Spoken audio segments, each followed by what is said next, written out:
ஒரு ராஜா ஊரெல்லாம் சுற்றி பார்த்துட்டு வரலாம்னு ஒரு நாள் புறப்பட்டு போனார். ஒரு இடத்துல தறி நெசவு வேலை ரொம்ப மும்முரமாக நடந்துக்கிட்டு இருந்தது. ஒரு பெரியவர் தறியால் நெசவு வேலை செஞ்சுக்கிட்டு இருந்தார். பக்கத்தில் ஒரு அழகான பொண்ணு உட்காந்து நூலை சுற்றிக்கிட்டு இருக்குது. ராஜா அந்த பெரியவரை பார்த்து யார் இந்த பொண்ணுன்னு விசாரித்தார். ராஜா அப்படி கேட்டதும் அவருக்கு ரொம்ப பெருமையாக போயிட்டுது. ஏன்னா உட்காந்துருந்தது அவரோட மகள். அரசே, இது என்னுடைய மகள். இவ வேகமாக நூல் தெரிக்கக்கூடியவள். வைக்கோலை எடுத்து இவ தெரிச்சா கூட அது எல்லாம் பவுனிழையாக வெளியில் வரும் அப்படின்னு ஒரு ராசி இவளுக்கு அப்படின்னு ரொம்ப பெருமையாக ராஜா கிட்ட சொன்னார். ராஜா இதை கேட்டதும் அசந்துட்டார். அப்படியா, இவ்வளவு அழகும் சாமர்த்தியமும் உள்ள இந்த பொண்ணு என்னோட வரட்டுமே, இவளை என் மருமகளாக ஆக்கிக்கிறேன் அப்படின்னார் ராஜா. அந்த பெரியவருக்கு ஒன்றும் புரியல. ஏதோ கொஞ்சம் பெருமையாக சொல்ல போக அது இப்படி ஆகிட்டுதே அப்படின்னு கவலைப்பட்டார்.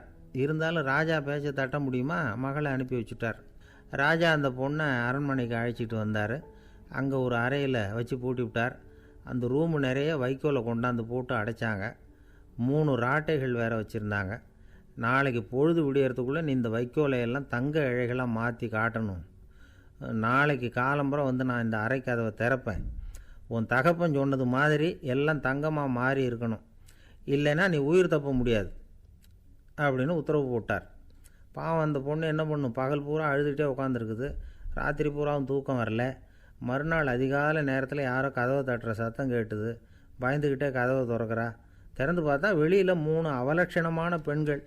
ஒருத்திக்கு வந்து கால் அகலமாக முறை மாதிரி இருக்குது, இன்னொருத்திக்கு கட்டை விரல் கரண்டி மாதிரி பெருசாக இருக்குது, 3ஆவது பொண்ணுக்கு உதடு தடித்து ரப்பர் மாதிரி தொங்கிக்கிட்டு இருக்கு. யார் நீங்கள், உங்களுக்கு என்ன வேணும் அப்படின்னு கேட்குது இந்த பொண்ணு.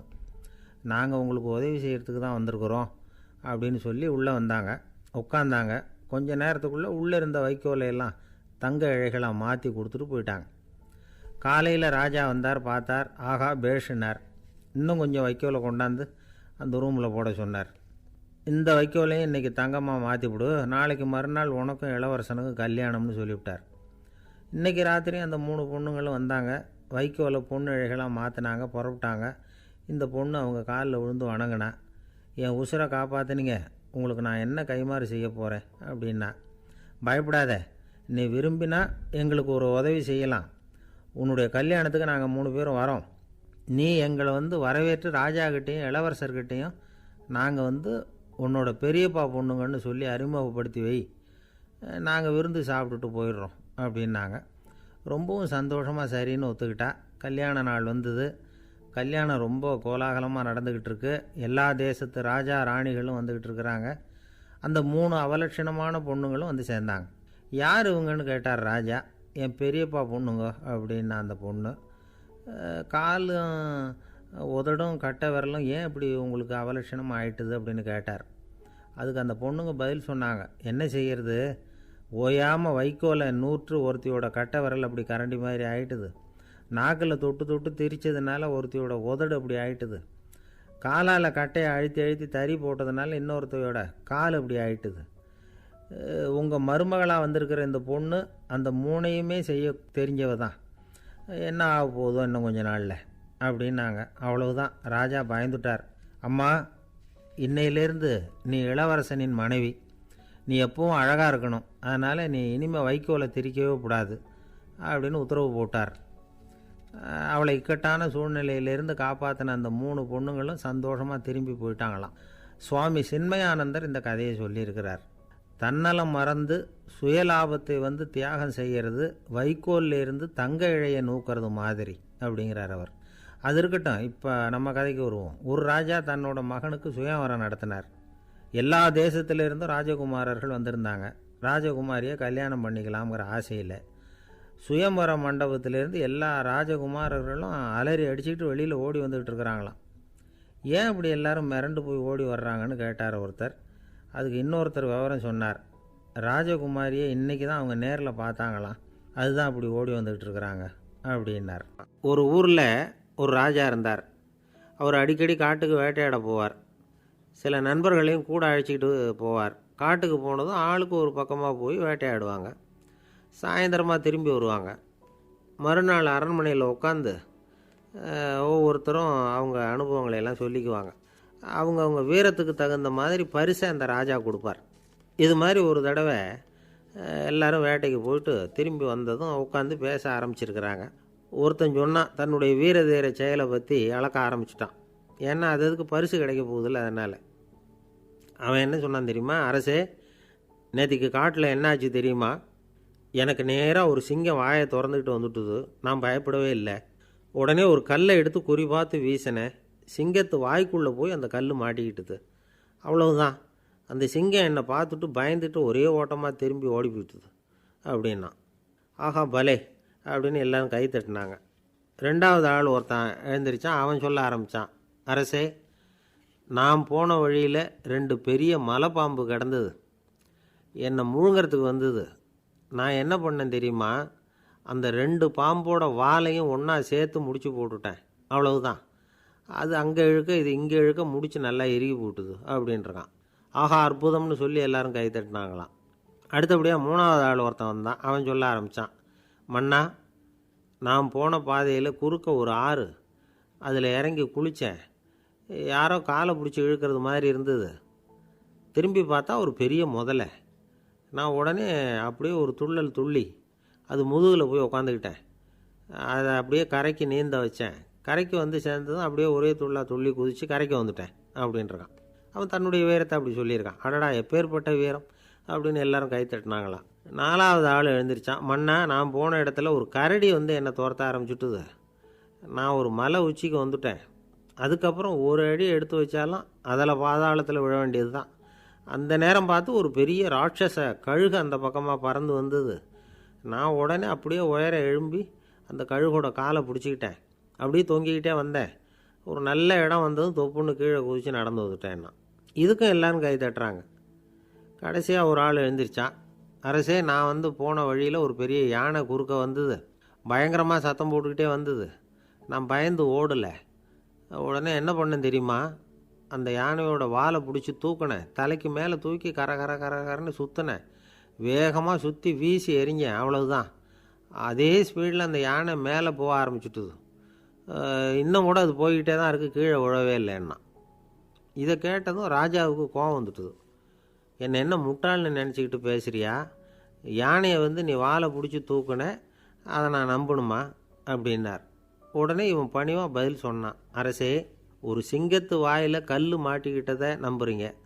மலைப்பாம்பு வாலை பிடிச்சி முடிச்சு போட்டதை நம்புறீங்க. முதல்ல முதுகில் சவாரி பண்ணதையும் நம்புறீங்க. கழுகு காலை பிடிச்சிக்கிட்டு பறக்கிறதையும் நம்புறீங்க. அப்படி நம்புகிறப்போ நான் சொன்னதை மட்டும் நம்பக்கூடாதா அப்படின்னு கேட்டானான். பொய் சொன்னவங்கெல்லாம் தலையை தொங்க போட்டுக்கிட்டாங்களாம். ராஜா அவங்கள பார்த்து சொன்னாராம், நீங்கள் எல்லாரும் என்னை முட்டாளாக்கியிருக்கிறீங்க. கடைசியாக பேசின இவன் தான் எனக்கு உண்மை எது பொய் எதுங்கிறத புரிய வச்சிருக்கிறான்.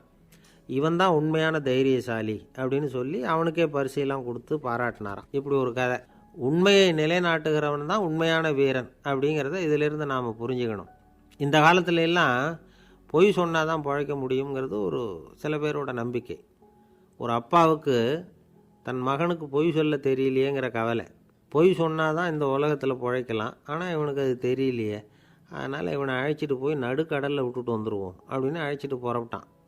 கடற்கரைக்கு போனான். மகனுக்கு சந்தேகம். எங்கேப்பா என்னை அழைச்சிட்டு போகிறேன்னு கேட்டிருக்கான். கடலில் மீன் பிடிக்க கற்றுக் கொடுக்க போகிறேன் உனக்கு அப்படின்னானா. நான் ஏற்கனவே மீன் பிடிச்சிட்டேனேன்னானா இவன் மகன். எங்கே அதுன்னு கேட்டிருக்கான் அப்பங்காரன். சுட்டு சாப்பிட்டுட்டேன்ருக்கான் புள்ள.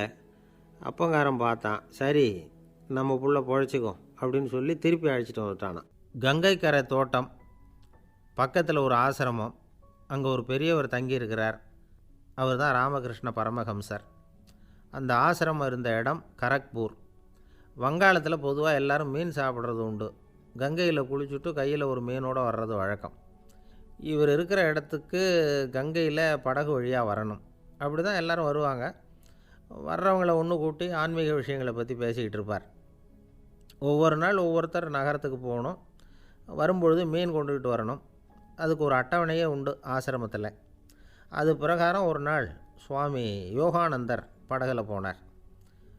படகை செலுத்தினவங்க ராமகிருஷ்ணரையும் சுவாமி யோகானந்தரையும் மற்றவங்களையும் பித்தர்கள் அப்படின்னு சொல்லி ஏளனமாக பேசினாங்க. அவங்க என்ன பைத்தியம் பிடிச்சவங்க அப்படிங்கிறது மாதிரி. சுவாமி யோகானந்தருக்கு ரொம்ப மென்மையான இதயம். இவங்க இப்படி கண்ணாபின்னான்னு பேசுகிறத பார்த்தா மீனை வாங்கிட்டு திரும்புகிறப்போ என்ன நடக்குமோ அப்படிங்கிற பயம் வேறு வந்துட்டுது அவருக்கு. அவ்வளவு மென்மையானவர். இதை தெரிஞ்சுக்கிட்ட ராமகிருஷ்ணர், யோகானந்தா இங்கே வா அப்படின்னு கூப்பிட்டார். இவர் கண்ணீரை துடைச்சிக்கிட்டே கிட்ட போனார்.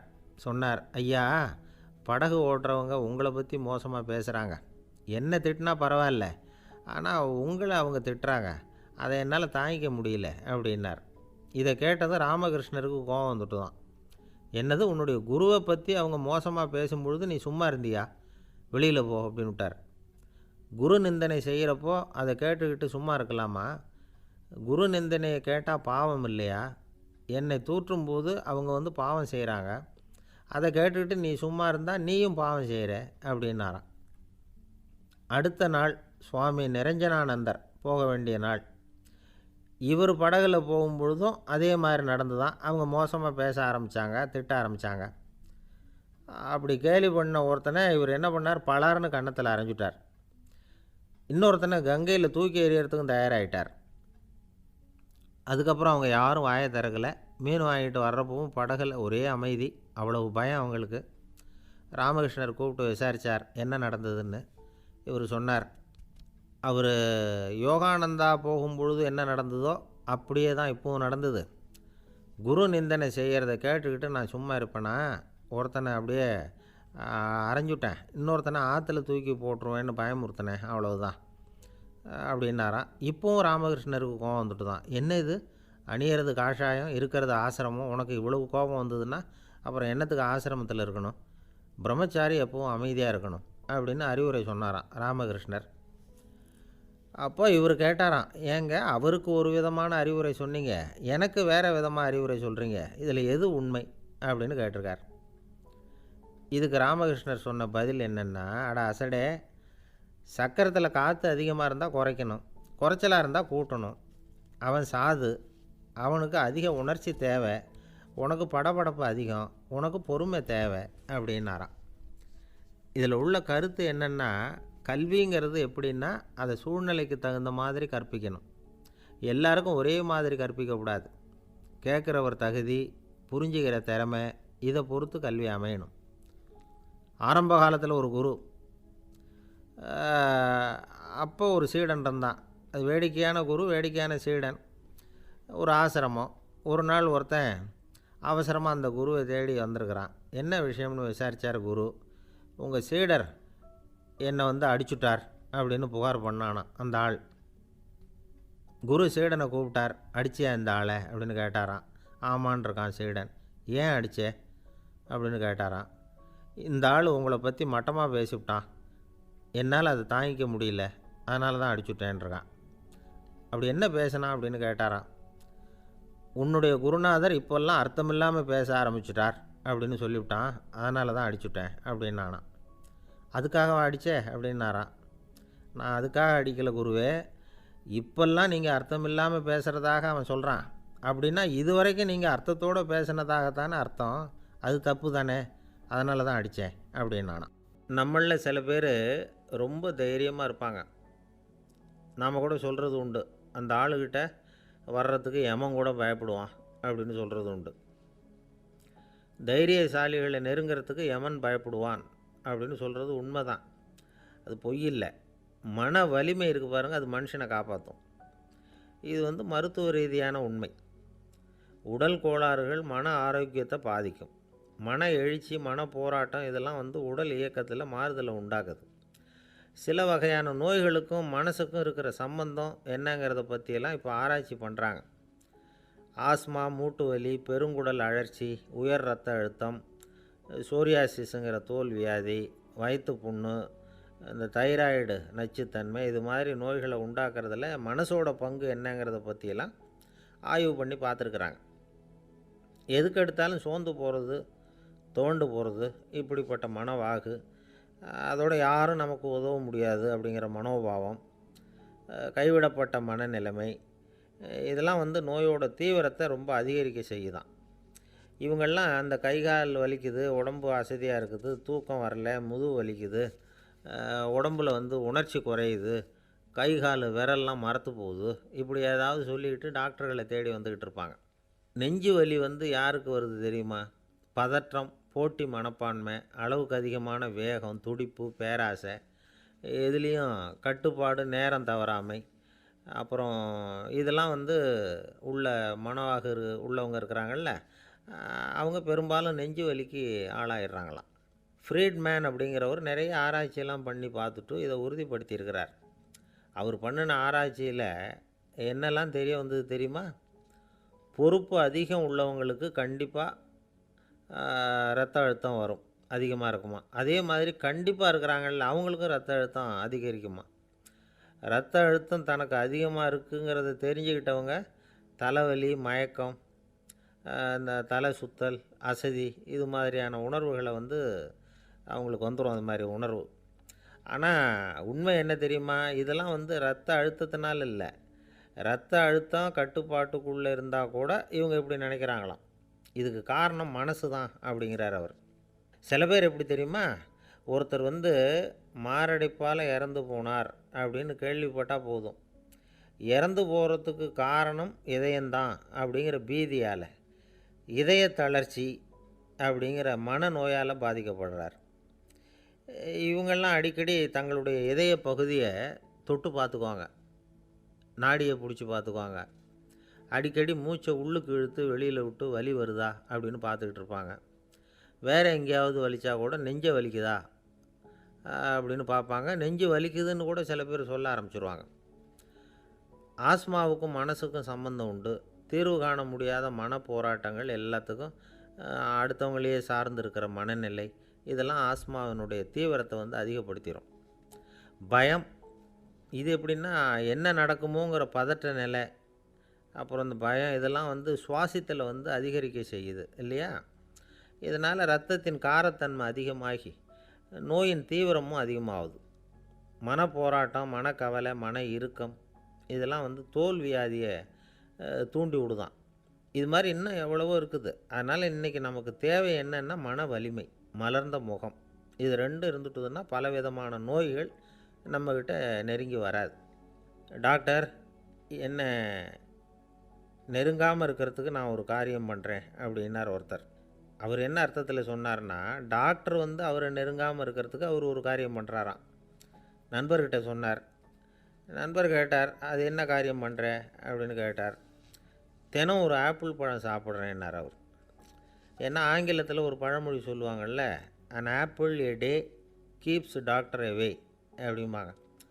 ஒரு ஆப்பிள் பழம் சாப்பிட்டா டாக்டர் விலகியே இருப்பார், டாக்டர்கிட்ட போக வேண்டிய அவசியம் இருக்காது அப்படிங்கிறதுக்காக அந்த பழமொழி சொல்கிறது.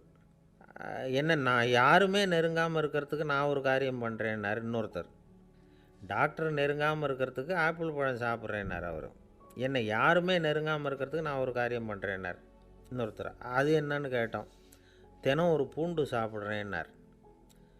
ஏ கார்லிக் எ டே கீப்ஸ் எவ்ரிபடி அவே அப்படின்னு அதுக்கு ஒரு புது விளக்கமும் கொடுத்தார். ஒரு பெரியவர் உட்காந்துருக்கிறார். அவரை சுற்றி அவருடைய தோழர்கள் உட்காந்துருக்கிறாங்க. ஏதோ ஒரு முக்கியமான செய்தியை அவர் வந்து அவங்களுக்கு சொல்லிகிட்டு இருக்கிறார். அவங்களும் ஆர்வமாக கேட்டுக்கிட்டு இருக்கிறாங்க. இந்த சமயத்தில் யாரோ ஒரு ஆள் வேகமாக அங்கே வர்றார். வர்ற வேகத்திலேயே எனக்கு ஏதாவது உதவி செய்யுங்க அப்படின்னு கேட்டுக்கிட்டே வர்றார். கேட்குறது உதவி, ஆனால் குரல் வந்து மிரட்டுறது மாதிரி இருக்குது, அதட்டி கேட்குறது மாதிரி இருக்குது. இதை கேட்டதும் அந்த பெரியவர் ஆத்திரப்படலை, ஆனால் அவரை சுற்றி இருந்தவங்க ஆத்திரப்பட்டாங்க. இதை பெரியவர் கவனித்தார். கொஞ்சம் அமைதியாக இருங்கன்னார். வந்தவரை கூப்பிட்டார். அவருக்கு சில பொருள்களை கொடுத்தார். என்னங்க, இப்போ உங்களுக்கு மகிழ்ச்சி தானே அப்படின்னார். ஆ அப்படின்னு அலட்சியமாக அவர் சொல்கிறார்.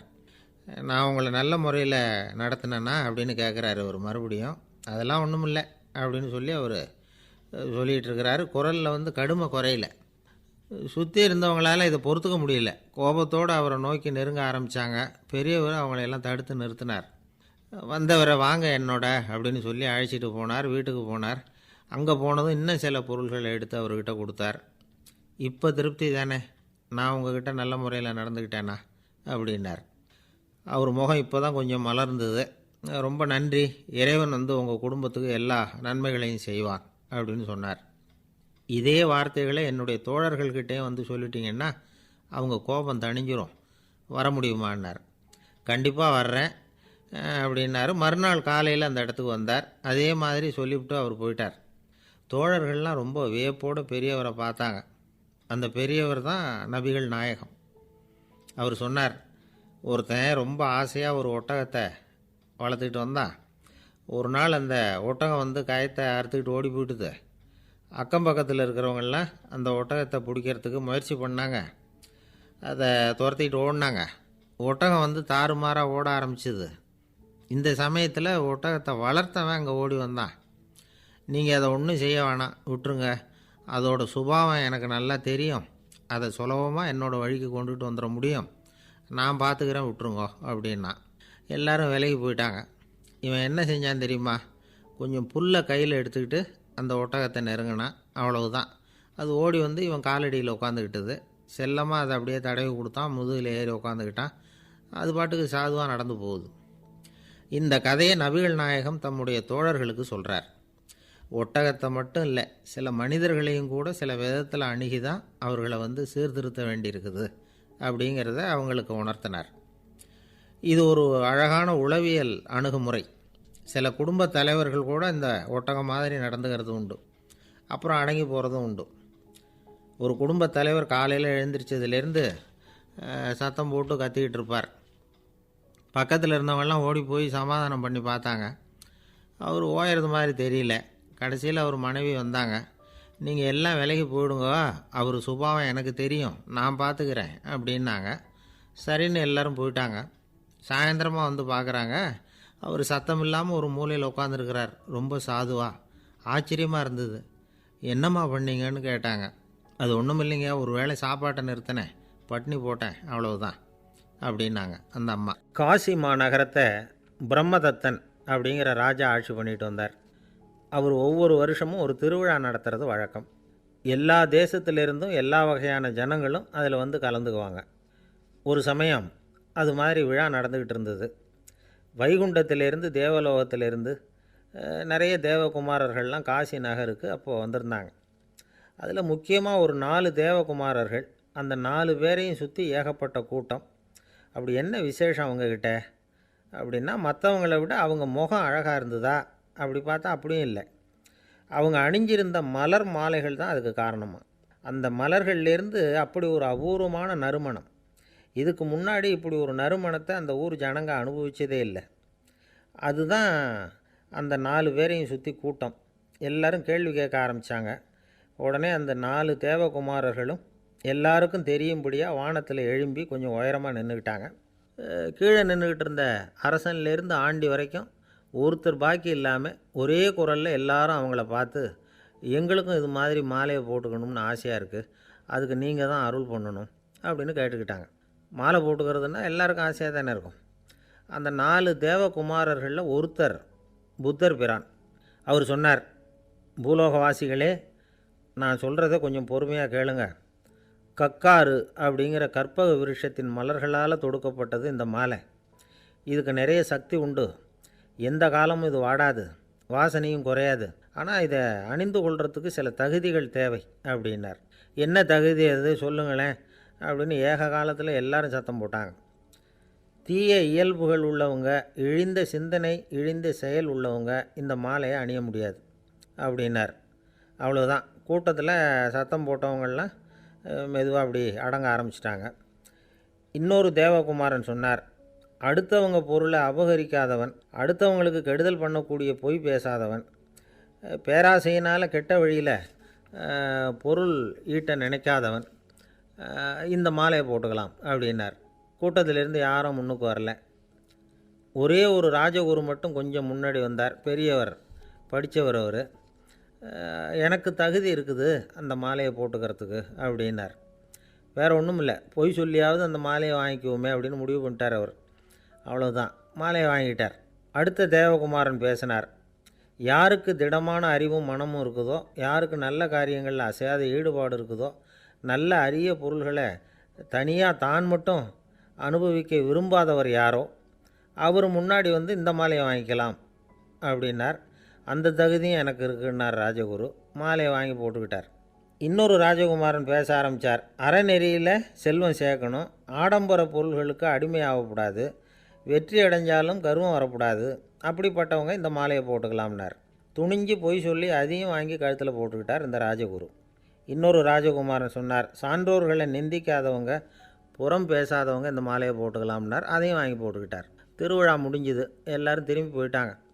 மறுநாள் ராஜகுரு 4 மாலைகளையும் போட்டுக்கிட்டு ராஜசபைக்கு வரார். வந்தவர் ரொம்ப அவஸ்தையோடு வர்றார். மாலையெல்லாம் வாடி போயிட்டுது.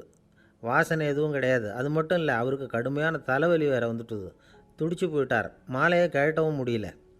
ஜனங்கள்லாம் அவரை பார்த்து சிரிக்க ஆரம்பிச்சிட்டாங்க. என்னத்துக்கு ஆசைப்படணும், ஏன் இப்படி கஷ்டப்படணும் அப்படின்னு. ராஜா பார்த்தார். மறுபடியும் விழாவுக்கு ஏற்பாடு பண்ணினார். தேவகுமாரர்கள்லாம் வந்தாங்க. ராஜகுரு வந்தார். மக்கள் முன்னிலையில் அவங்க காலில் விழுந்தார். மன்னிப்பு கேட்டுக்கிட்டார். இந்த மாலையை போட்டுக்கிற தகுதி எனக்கு இல்லை. தகுதி இல்லாத ஒருத்தன் தகாத தகுதியை பொய் மூலம் பெறணும்னு ஆசைப்படுறாங்களே, அவங்களுக்கெல்லாம் என்னுடைய தண்டனை ஒரு எச்சரிக்கையாக இருக்கட்டும்னார். அதுக்கப்புறம் தேவகுமாரர்கள் அவர் கழுத்தில் இருக்கிற மாலையை கழட்டினாங்களாம். அந்த மாலைகளும் பழையபடி மனம் கொடுக்க ஆரம்பிச்சுட்டு தான். இதுலேருந்து நாம் தெரிஞ்சுக்க வேண்டியது என்னென்னா, நமக்கு தகுதி இல்லாத ஒரு கௌரவம் நம்மக்கிட்ட தானாக வந்தால் கூட அதை தவிர்த்து விடுறது தான் நல்லது. அதுதான் புத்திசாலித்தனம். ஒருத்தர் வந்தார். சார், எங்கள் இலக்கிய மன்ற விழாவுக்கு நீங்கள் தலைமை தாங்கணும்னார். உடனே இவர் சொன்னார், பேச்சாளர், சார், இலக்கியத்தை பற்றி பேசுகிற தகுதி எனக்கு இல்லையே அப்படின்னார். உடனே அவர் கூப்பிட வந்தவர் சொன்னார், அந்த தகுதி உங்களுக்கு இல்லைங்கிறது எங்களுக்கும் தெரியும் சார், அதனால தான் உங்களை தலைமை தாங்க கூப்பிட்றேன் அப்படின்னார். அது சரி, தலைமைன்னா அதுக்கு இவர் என்ன தான் அர்த்தம் பண்ணுறாருன்னு தெரியல. ஒரே ஒரு ஊரில் ஒரு ராஜா இருந்தார். அவர் பேரில் மக்களுக்கு ரொம்ப மரியாதை. அவ்வளவு நல்லா ஆட்சி புரிஞ்சுக்கிட்டு வந்தார். அவருக்கு வயசாகிட்டுது. அதனால் ஒரு நாள் அமைச்சரை கூப்பிட்டார். இதை பாருங்கள், எனக்கு வயசாகிட்டுது, அதனால் இந்த அரச பொறுப்பையெல்லாம் நீங்கள் ஏற்றுக்குங்க அப்படின்னார். அதுக்கப்புறம் ராணியை கூப்பிட்டார். வா, நாம் இனிமேல் இங்கே இருக்க வேணாம், காட்டுக்கு போய் தவம் பண்ணலாம் அப்படின்னு கூப்பிட்டார். இந்த செய்தி மக்களுக்கு அறிவிக்கப்பட்டது. மக்கள் உடனே கூட்டம் கூட்டமாக அரண்மனைக்கு வர ஆரம்பிச்சிட்டாங்க. மன்னரை போய் பார்க்குறாங்க. அரசே, தாங்கள் எங்களுக்கு தந்தை மாதிரி. நீங்கள் காட்டுக்கு போயிட்டால் நாங்கள்லாம் இங்கே எப்படி இருக்க முடியும்? எங்களுக்கெல்லாம் எந்த துன்பமும் இல்லாமல் பார்த்துக்கிட்டு வர்றீங்க. இது மாதிரியான ஒரு அரசாட்சி இல்லைன்னா மக்கள் வாழ்ந்து என்ன பயன் அப்படின்னாங்க. இருந்தாலும் என்ன பண்ணுறது, வயசாகிட்ட காரணத்தினால இந்த முடிவுக்கு வர வேண்டியிருக்குது அப்படின்னாராம் ராஜா. அப்படின்னா நீங்கள் காட்டுக்கு போக வேணாம், நாங்கள் போகிறோம்.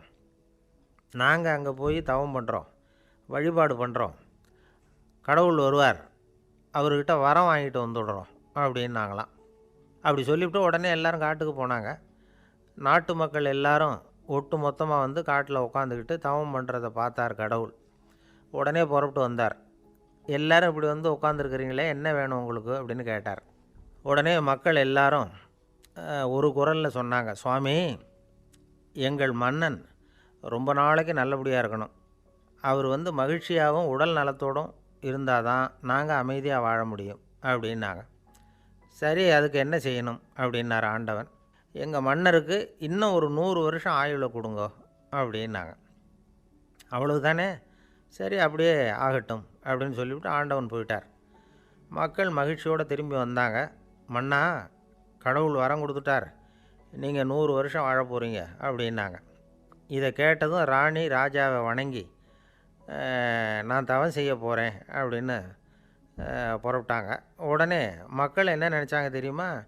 ஐயோ, நாம் ராஜாவுக்கு மட்டும்தானே நீண்ட ஆயுள் வேணும்னு வரம் வாங்கினோம், ராணிக்கு வாங்கலையே, அதுதான் கோபத்தில் புறப்பட்டாங்க போல இருக்குது அப்படின்னு நினச்சி வருத்தப்பட்டாங்க. ஆனால் ராணி நினச்சது அது இல்லை. ராணி போய் தவம் பண்ணாங்க, கடவுள் காட்சி கொடுத்தார். இவங்க கேட்குறாங்க, சுவாமி, ராஜாவுக்கு மட்டும் 100 வருஷம் ஆயுள்னு வரம் கொடுத்துட்டீங்க, அப்படின்னா குடிமக்களும் 100 வருஷம் இருக்கணும். இப்படிப்பட்ட குடிமக்கள் இல்லைன்னா அப்படிப்பட்ட அரசன் இருந்து என்ன பிரயோஜனம் அப்படின்னாங்களாம். ஆண்டவன் பார்த்தார். சரி, அவங்களும் 100 வருஷம் வாழ்வாங்க, அது மட்டும் இல்லை, நீயும் 100 ஆண்டு காலம் வாழ வரமளிக்கிறேன் அப்படின்னு சொல்லிவிட்டு மறைஞ்சிட்டார். இதில் ஆண்டவன் வர்றதும் மறையிறதும் முக்கியமில்லை.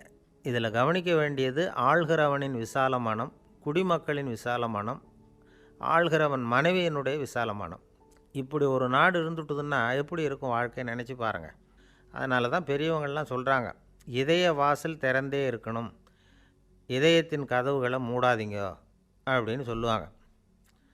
என்கிட்ட ஒருத்தர் சொன்னார், என்னுடைய இதய வாசல் எப்போவும் திறந்தே தான் இருக்குதுன்னார். எதனால் அப்படி சொல்கிறீங்க அப்படின்னு கேட்டோம். டாக்டரே சொல்லிவிட்டார், என்னுடைய இதயத்தில் ஒரு ஓட்டை இருக்குது அப்படின்னு, வால்வு சரியில்லையா அப்படிங்கிற. ஒரு தடவை நாரதர் ஒரு தெரு வழியாக போய்கிட்டு இருந்தார். வழியில் ஒருத்தர் வேத சாஸ்திரம்லாம் படிச்சுக்கிட்டு உட்காந்துருந்தார். அவர் நாரதரை பார்த்து எங்கே போயிட்டுருக்குறீங்கன்னு கேட்டார். கடவுளை பார்த்துட்டு வரலாம்னு போயிட்டுருக்கிறேன் அப்படின்னார் நாரதர். அப்படின்னா அவர்கிட்ட எனக்கு எப்போ முக்தி கிடைக்கும்னு கேட்டுட்டு வாங்களேன் அப்படின்னார் இவர். சரி கேட்டு வரேன் அப்படின்னு சொல்லிவிட்டு நாரதர் நடந்தார். கொஞ்சம் தூரத்தில் ஒரு மரத்தடியில் ஒரு தொழிலாளி செருப்பு தைச்சிக்கிட்டு உட்காந்துருந்தார். அந்த ஆளும் அதே மாதிரி கேட்டுக்கிட்டார். எனக்கு எப்போ முக்தி கிடைக்கும்னு கடவுள்கிட்ட கேட்டுக்கிட்டு வாங்களேன்னார். அவர்கிட்டையும் சரின்னு சொல்லிவிட்டு நாரதர் நேராக வைகுண்டத்துக்கு வந்து சேர்ந்தார். கடவுளை பார்த்தார். இவங்க 2 பேரும் சொல்லி அனுப்பின விஷயத்தை பற்றி கேட்டார். அதுக்கு கடவுள் சொன்னார், அந்த செருப்பு தைக்கிற தொழிலாளி உடல் நீத்ததும் உடனே என்னை வந்து அடைவான். ஆனால் அந்த சாஸ்திரம் படித்த ஆள் இப்போதைக்கு என்கிட்ட வந்து சேர மாட்டான். அவன் இன்னமும் பல பிறவிகள் எடுத்து அங்கேயே இருக்க வேண்டியிருக்குது. எப்போ இங்கே வந்து சேருவான்னு எனக்கே தெரியாது அப்படின்னார். நாரதருக்கு இதோட ரகசியம் என்னங்கிறது புரியல. எனக்கு ஒன்றும் புரியலையேன்னாரான் கடவுள்கிட்ட. சீக்கிரம் புரிஞ்சுக்குவேன். நீ திரும்பி போகிறப்போ நான் இங்கே வைகுண்டத்தில் என்ன செஞ்சுக்கிட்டு இருக்கேன்னு கேட்டால், ஒரு ஊசியின் துவாரத்தில் ஒரு யானையை கோத்துக்கிட்டு இருக்கிறேன்னு அவங்கக்கிட்ட சொல்லு அப்படின்னார் கடவுள் சிரிச்சுக்கிட்டே. நாரதர் பூமிக்கு திரும்பினார். கடவுளை பார்த்தீங்களா எப்படி இருக்கார் அப்படின்னு விசாரித்தார் வேத சாஸ்திரம் படித்தவர்.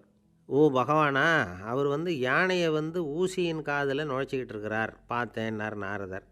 ஊசி காதில் யானையா? அது எப்படி முடியும்? நீங்கள் சொல்கிறத நான் நம்ப மாட்டேன்னு விட்டார் அவர். சரி, இந்த ஆளுக்கு இறைவன் பேரில் நம்பிக்கை இல்லை அப்படிங்கிறத நாரதர் புரிஞ்சுக்கிட்டார். அடுத்தபடியாக அந்த தொழிலாளி இருந்த இடத்துக்கு போனார்.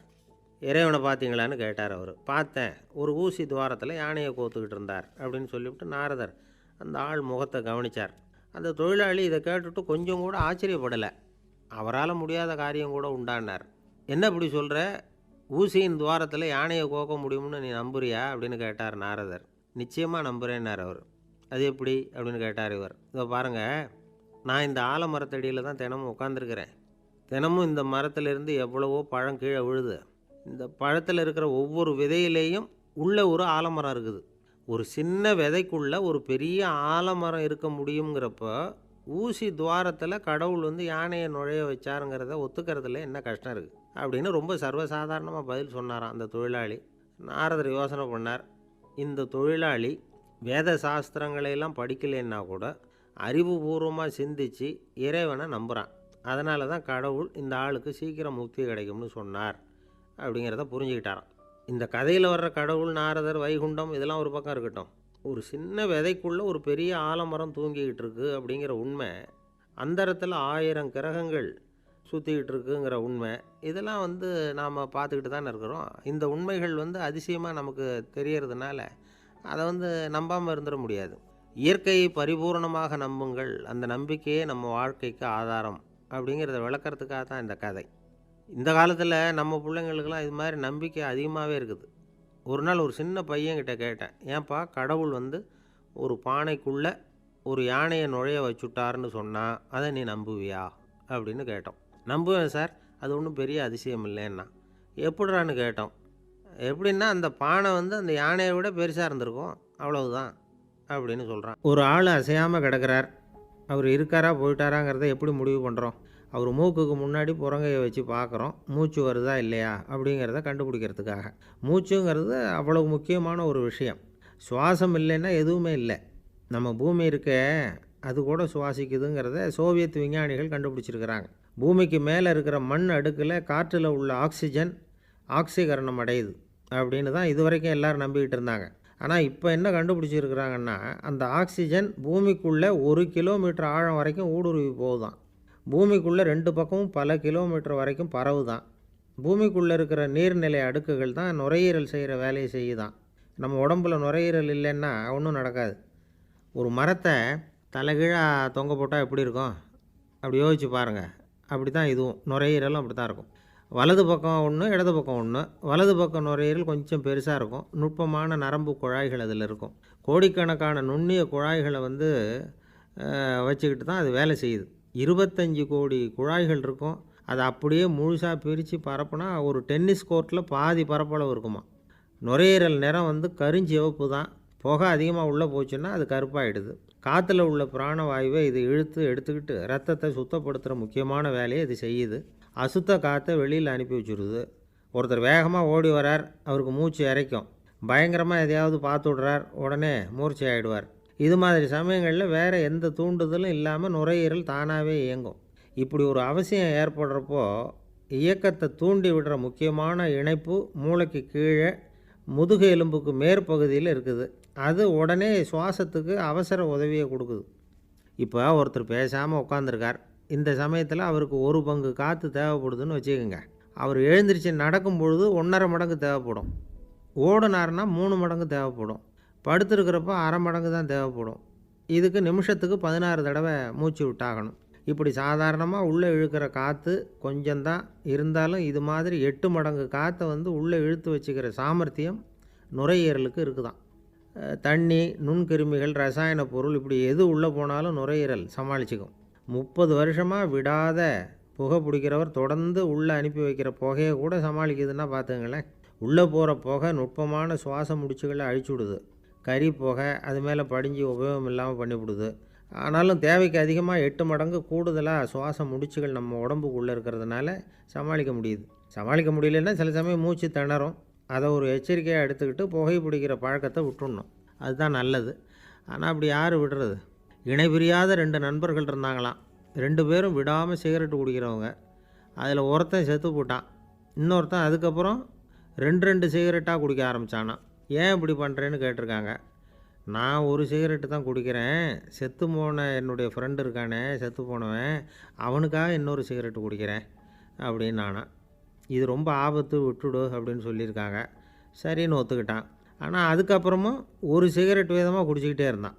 சிகரெட்டு பழக்கத்தை நீ இன்னும் விடலையான்னு கேட்டாங்களாம். அந்த பழக்கத்தை நான் எப்போவோ விட்டுட்டேன், இப்போ நான் குடிக்கிறது என் ஃப்ரெண்டுக்காக அப்படின்னு நானான். இவங்கெல்லாம் எப்படி திருந்துறது? என்னை விட யோக்கியம் இந்த உலகத்தில் வேறு யாரும் இல்லை சார் அப்படின்னார் ஒருத்தர். அவரை விட அயோக்கியன் வேறு யாரும் இருக்க முடியாதுங்கிற முடிவுக்கு கேட்டவங்க வந்துட்டாங்களாம். மனுஷனுக்கு இருக்கிற ஒரு மிகப்பெரிய குறையே தன்கிட்ட இருக்கிற குறை அவனுக்கு தெரியாமல் போகிறது தான். ஆனால் அடுத்தவங்ககிட்ட இருக்கிற குறை இவனுக்கு தெளிவாக தெரிஞ்சிடும். ஒரு ஒட்டகம் ஒரு கொக்கை பார்த்து ஒரு கேள்வி கேட்டு தான். என்ன கேள்வி தெரியுமா? உன் கழுத்து ஏன் இப்படி வளைஞ்சி போயிருக்குது அப்படின்னு கேட்டிருக்கு. இதுக்கு உடம்பே வளைச்சல். இது போய் கொக்கை கிண்டல் பண்ணுது. இன்றைக்கி மனித சுபாவமும் கிட்டத்தட்ட இப்படி தான் இருக்குது. இந்த உலகத்தில் குறையில்லாத மனிதர்கள் யாரும் கிடையாது, நாம் உள்பட. அப்படிங்கிறத முதல்ல நாம் நல்லா புரிஞ்சுக்கணும். ஒரு ஊரில் ஒரு விற்பனை நிலையம் இருந்தது. செல்ல பிராணிகளை விற்பனை செய்கிற நிலையம் அது. நாய், கிளி, பூனை இப்படி நிறைய வச்சு விற்பனை பண்ணிகிட்டு இருக்கிறாங்க. நாய்க்குட்டி விற்பனை செய்கிற பகுதியில் ஒரு சிறுவன் நின்றுக்கிட்டு இருந்தான். விற்பனை செய்கிற ஆளுக்கிட்ட விலை கேட்டுக்கிட்டு இருந்தான். அதோ இருக்குதே அந்த நாய்க்குட்டி என்ன விலை அப்படின்னு கேட்டானா. 1000 ரூபா அப்படின்னாரான். சரி அது வேணாம், இது என்ன விலைன்றிருக்கான். 500 ரூபா அப்படின்னாரான். இந்த சின்ன பையன் கையில் வச்சுருந்தது வெறும் 50 ரூபா தான். அதனால் இதை விட குறைச்சலாக கிடைக்குமான்னு பார்த்துருக்கான். அந்த கடையில் ஒரு மூலையில் சரியாக கவனிக்கப்படாமல் ஒரு நாய்க்குட்டி படுத்து கிடந்தது. பாவமாக கத்திக்கிட்டு இருந்தது. அதை பார்த்ததுமே இவனுக்கு அது ரொம்ப பிடிச்சி போச்சு. உடனே அந்த கடைக்காரரை பார்த்து, அதுவும் அந்த மூலையில் படுத்து கிடக்குதே அந்த நாய்க்குட்டி என்ன விலை அப்படின்னு கேட்டிருக்கான். தம்பி, அது ஒரு கால் ஊனம், அதனால் அது உன்னோட குதித்து விளையாடவோ ஓடுறதோ அதால் முடியாத காரியம் அப்படின்ட்டுருக்கார் அவர். அது தெரிஞ்சு தாங்க கேட்குறேன், அதோட விலை என்ன அதை மட்டும் சொல்லுங்களேன் அப்படின்ட்டுருக்கான். தம்பி, இது கால் ஊனம் உள்ள ஒரு நாய். இதை போய் காசு கொடுத்து வாங்கிறதுக்கு யாராவது பிரியப்படுவாங்களா? இதை நான் உனக்கு இலவசமாகவே தர்றேன், எடுத்துகிட்டு போ அப்படின்னாரான். இதை கேட்டதும் அந்த சிறுவனுக்கு கோவம் வந்துட்டு தான். நீங்கள் ஒன்றும் சும்மா கொடுக்க வேணாம், இந்தாங்க 50 ரூபா, இதை வச்சுக்கிட்டு நாய்க்குட்டியை கொடுங்க அப்படின்ட்டுருக்கான். அவருக்கு ஒன்றும் புரியல, ஆச்சரியமாக இருந்தது. சரின்னு பணத்தை வாங்கிட்டு நாய்க்குட்டியை தூக்கி கொடுத்தார். அந்த சிறுவன் அந்த நாய்க்குட்டியை 2 கையாலையும் வாங்கினா, மார்போடு பிரியமாக சேர்த்து அணைச்சிக்கிட்டான். தெருவில் இறங்கி நடக்கிறான். அப்படி நடக்கும்பொழுது தான் பார்க்குறார், கடைக்காரர் ஆச்சரியமாக அவனை பார்க்குறார். அப்போ தான் அவருக்கு ஒரு விஷயம் புரியுது. அந்த சிறுவன் தெருவில் நாய்க்குட்டியை மார்போடு அணைச்சிக்கிட்டு விந்தி விந்தி நடந்து போய்கிட்டு இருக்கிறான். ஆமாம், அவனுக்கும் ஒரு கால் ஊனம். இந்த நாய்க்குட்டியை யாருமே வாங்க மாட்டாங்கன்னு நினச்சிக்கிட்டு இருந்தார். குறையுள்ள அதுக்கும் ஒரு எஜமானன் கிடச்சிட்டான். அதனால் ஊனம் ஒரு குறை இல்லை அப்படிங்கிற உண்மையை அந்த கடைக்காரர் புரிஞ்சுக்கிட்டாரான். நம்மால் ஒருத்தர் கொஞ்சம் வயசானவர், எழுந்திரிச்சு சரியாக நடக்க முடியாது, சாய்வு நாற்காலியிலேயே எப்பவும் உட்காந்துருப்பார். அவர் தனக்கு துணையாக ஒரு நாயை பக்கத்தில் வச்சுருந்தார். அதுவும் ரொம்ப வயசான ஒரு நாய், எழுந்திரிக்கவே சிரமப்படும், நடக்கவும் முடியாது. அவர் பக்கத்துலேயே இதுவும் சோர்ந்து போய் படுத்து கிடக்கும். அந்த பெரியவரை பார்க்க வந்த ஒருத்தர் கேட்டார், ஏங்க, ஒரு சின்ன பையனை உங்களுக்கு துணையாக வச்சுக்கப்படாதா? இந்த நாயை உங்களுக்கு பாதுகாப்பாக வச்சுருக்கிறீங்களே, உங்களுக்கு ஒரு ஆபத்துன்னா இது எப்படி உங்களுக்கு உதவ முடியும் அப்படின்னார். அப்போ அவர் சொன்னாராம், எனக்கு ஒரு ஆபத்துன்னா அந்த சமயத்தில் இந்த நாய் என்னை தனியாக விட்டுட்டு ஓடி போயிடாமல் இருக்கணும்ல, அதுக்காக தான் இதை நான் வச்சுருக்கிறேன் அப்படின்னாராம்.